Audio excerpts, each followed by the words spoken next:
It is estimated that Russians have invested more than 200 billion into the economy of Cyprus. That is more than in Germany, the UK, Spain, Switzerland, and Austria combined. Vast amounts of Russian money have flowed in since Cyprus became a major provider of offshore financial services. Amongst the 104 Russian billionaires Forbes magazine identified in 2023, 67 have appeared in documents tying them to various Cyprus-based wealth management firms. For years, there have been suspicions in the European Union that the Cyprus investment programme was allowing criminals to enter Europe with the proceeds of their crimes. However, since Russia's invasion of Ukraine, things have started to change. Today, the White House announced new sanctions against members of the Russian elite and their companies. Despite this global crackdown, Cyprus remains a sanctuary that continues to offer a gateway for those seeking to circumvent the law. Turn your rubles into euros and live the European dream. It's just going to cost you a few million. And all those crimes you committed, don't worry about it. Of course, this is Cyprus. Oh, man.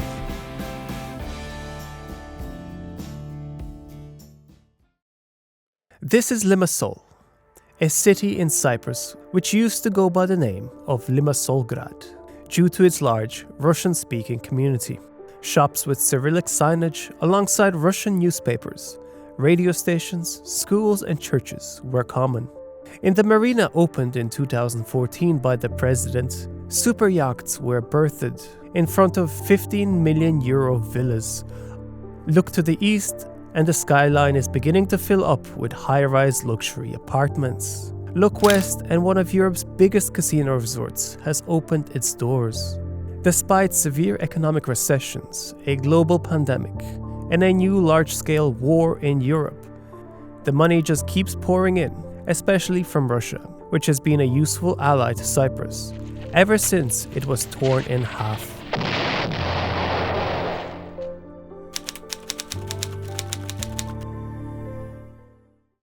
This is Cyprus. It is the third largest and third most populous island in the Mediterranean, with a population of some 1.26 million people. But its cultural ties and geopolitics are Southeastern European, due to the influence of the Mediterranean. Similar to countries like Serbia and Greece, the roots of the alliance between Russia and Cyprus are anchored in the common soil of Orthodox Christianity. The relationship between Russia and Cyprus took on a more political dimension during the Soviet era, when their respective communist parties found common cause in their shared ideological leanings. And so in the 1950s, Cyprus, then a British colony, found an unlikely advocate for its independence in the Soviet Union, especially when the National Organization of Cypriot Fighters began an armed campaign in support of the end of British colonial rule and the unification of Cyprus and Greece in 1955. British security forces were constantly coping with outbreaks of violence, and during this period the number of murders committed by EOKA, the underground terrorist organization, steadily mounted. While Western powers, particularly Washington, were cautious or even opposed to the prospect of an independent Cyprus, the Soviet Union supported the island's right to self-determination. Moscow's push for Cypriot independence was part of a larger strategy to reduce Western influence and expand its own in the Mediterranean. After 82 years of British administration, Cyprus formally became a republic. After Cyprus achieved independence in 1960, the delicate balance between the island's Greek and Turkish communities quickly became a source of tension. When in 1963, Cypriot Greek politicians attempted to amend constitutional arrangements and centralize power, the Kremlin offered political cover for these actions. By siding with the Greek Cypriots, Russia further solidified its influence over the island, though this also aggravated tensions with Turkey and heightened ethnic divisions that would later erupt into conflict. The Turks have lost patience, have given up words in favor of war. They will take what they want of Cyprus by force of arms. The 1974 Turkish invasion came after a period of intercommunal violence and an attempted coup by Greek Cypriot nationalists. Turkey, acting as a guarantor power, cited its intervention as a means to protect the Turkish Cypriot minority. The invasion led to the division of the island into the internationally recognized Republic of Cyprus in the south and the self-declared Turkish Republic of Northern Cyprus. The conflict displaced approximately 200,000 Greek Cypriots, creating a humanitarian crisis and a complex political problem that remains unresolved to this day, as a United Nations peacekeeping force is still patrolling the border between the north and the south, the so-called Green Line. Amidst the international fallout, the Kremlin condemned Turkey's actions, aligning itself with Cyprus, and by extension, Greece. In the years following the invasion, Russia and Cyprus cultivated a closer relationship. These agreements covered areas from economic cooperation to cultural exchanges, embedding Russia firmly within the Cypriot economic and social fabric. When the Russians came to Cyprus, they brought not only Russian corruption, they brought Russian organized crime. They brought Russian agents of the Russian intelligence services. After 1989, as the oligarchs stole the property of the Russian people and started to build their empires on the back of the collapsing Soviet regime, they wanted their new acquired assets to be safe and outside of Russia. So they began looking for tax havens. Cyprus, maintaining its ties with the new Russian Federation, became one of the few destinations Russians could visit without a visa. And it also happened to have a very friendly tax rate.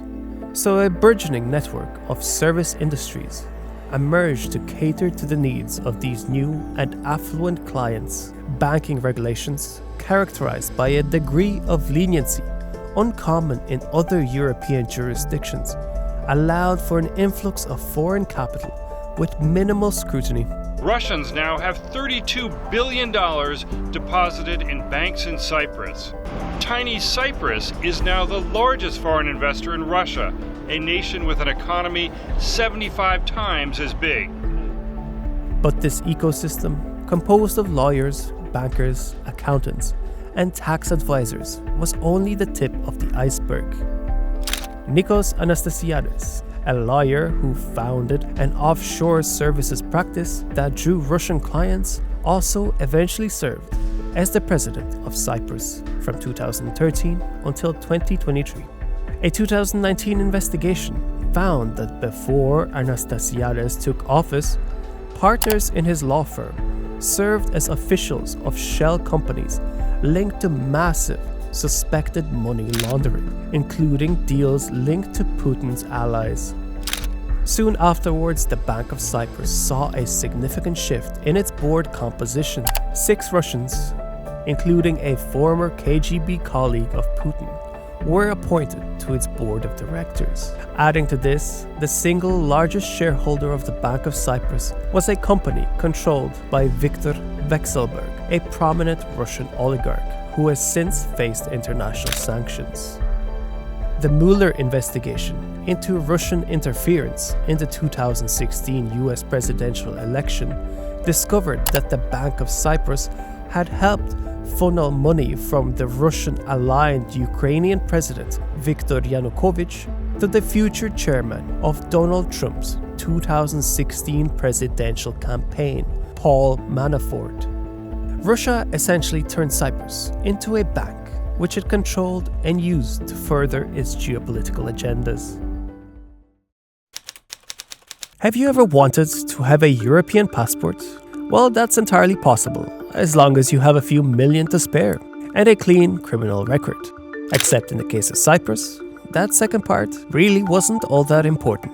By the time Cyprus ascended to EU membership in 2004, Russian economic dominance already reigned over the island, and the Golden Visa program supercharged it. Launched in 2007 and expanded in 2013 during the economic downturn during which massive bank losses threatened to bankrupt the country, the Golden Visa would be one of the methods Cyprus used to get back on track. igniting a real estate and lending boom and generating big fees for law firms, including the one founded by Anastasiadis. In exchange for the minimum investment of €2 million and a residence purchase with a minimum value of €500,000, you could basically buy one of the most useful passports in the world. The program was initially successful, drawing billions of euros into the Cypriot economy. In 2020, an investigation by Al Jazeera, known as the Cyprus Papers, revealed that over 1,400 individuals had acquired Cypriot citizenship through the program over several years. We show how a criminal with a golden passport could change his identity to evade justice. Of course I can judge you. I've done this before. Of course, this is Cyprus. Including Russian oligarchs and Eastern European businessmen with alleged ties to political corruption, as well as wealthy individuals from the Middle East, some of whom were connected to political regimes with questionable human rights. No passport case is clean. They don't have their issues. That's why they want the passport. The Cyprus government faced significant pressure from EU institutions and member states to reform or terminate the program. The situation reached a tipping point when undercover footage from Al Jazeera showed Cypriot officials and property developers willing to assist a fictional Chinese businessman with a criminal record in acquiring citizenship. The Golden Visa business model has injected anything from 5 to 9 billion euro into the Cypriot economy. Despite this, the Cypriot government announced the program's abolition in November 2020. While some improvements may have been made after the Golden Visa scandal, Cyprus has been shown to still be addicted to Russian money, even after the full-scale invasion of Ukraine. The Cyprus Confidential, a set of leaked documents amounting to 3.6 million files, uncovered how allies of the Russian president utilized Cypriot financial services to conceal billions in assets and evaded international sanctions even after the invasion. The leaked documents revealed how PwC, an accounting firm in Cyprus, and other advisors facilitated one of Russia's most powerful oligarchs, Alexei Mordashov, in his attempt to transfer over 1 billion euros in a public company on the day he was placed under EU sanctions. And the documents also suggest that PwC actions may have been part of a broader pattern of facilitating oligarchs like Alexander Abramov and Alexander Frolov in managing their assets and potentially circumventing sanctions. The Cypriot government, in response to the revelations, is once again promising changes and a zero-tolerance approach. As part of its effort to tighten controls, the Republic is receiving technical support from the British government to establish a sanctions implementation unit since 2023. This initiative is a part of a larger EU cross-border project aimed at making sanctions effective. A team of US financial crime experts, composed of specialists from the FBI and the Financial Crimes Enforcement Network, arrived in Cyprus earlier this year to conduct further investigations. Figuring out a long-term solution to this problem is most certainly on the radar, and it is a part of the global conflict between Russia and the West. In the aftermath of the war in Ukraine and the pandemic, Cyprus has changed. The days of Limassolgrad seem to be coming to an end. The sanctions imposed after Moscow's invasion of Ukraine have had significant implications for the Russian community in Cyprus, restricting foreign bank transactions, leading to difficulties in swapping rubles and euros. The large Russian community found their assets frozen, with many no longer able to access their bank accounts. The limitations on money transfers from Russia also left many Cypriot businesses in shock as they faced a potential loss of clientele. But while Russians are no longer welcome in the south of Cyprus, there is little problem in the north. The Turkish Republic of Northern Cyprus, while only recognized by Turkey, operates as its own state. As such, it is the perfect new destination, not bound by international agreements or annoying EU banking regulations. It is the new black hole of Russian money, Arrivals at Erkan airport have shot up since Putin began his special operation, and Green Line crossings from the south have also soared. According to the Turkish Cypriot Tourist Ministry, the total number of crossings is likely to be almost 7 times higher in 2023 than it was 3 years ago. The business provider network, which catered to Russians in the south, has morphed into a new network of Turkish Cypriot lawyers, creating trusts. These trusts are completely anonymous and a perfect way to hide assets, no questions asked. The ultimate goal is not to stay in Cyprus, but to sell the assets, have the money cleaned, and move to London, Dubai, or Manhattan. While the north of Cyprus has been considerably less prosperous than the south, the war in Ukraine may be about to change that.